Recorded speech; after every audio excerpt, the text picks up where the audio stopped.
অবশ্যই সাথে আমি শুধু একটু অ্যাড করব। প্রথম কথা হচ্ছে যারা এই জঙ্গি কার্যকলাপের প্ররোচনা দিচ্ছে তাদেরকে খুঁজে বার করে ছাড়লে হবে না। কোন দেশ থেকে হচ্ছে, কি দেশের মাটি থেকে কেউ যোগান দিচ্ছে সেটাও খুঁজে বার করতে হবে। সেটা দ্বিতীয় কথা যেটা হচ্ছে যে অনেক পরিবারের লোক তার জায়গা থেকে ঠিক বলেছে রাজনীতি করার সময় নয়। আমি একজন রাজনৈতিক নেতা হিসাবে বলতে পারি এখনই সরকারকে চেপে ধরার সময়, যে এর পরে না কোনো ঘটনা ঘটে।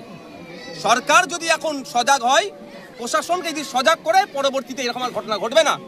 আর না হলে কোনো জায়গায় আপনার পর্যটন কেন্দ্রে যাবে, এই ধরনের লাশ হয়ে ফিরে আসবে, এটা তো মেনে নেওয়া যায় না।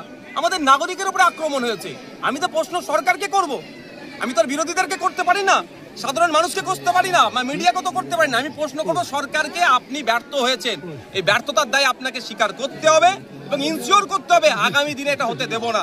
তখনই আপনার কথাটা ইনশিওর হিসাবে আমি ধরবো, যখন যারা এই কাণ্ডের সাথে যুক্ত সে পাকিস্তানের অলিতে গলিতে ঢুকে থাকলে তাকে খুঁজে বার করে আনতে হবে, কোনো ছাড় হবে না।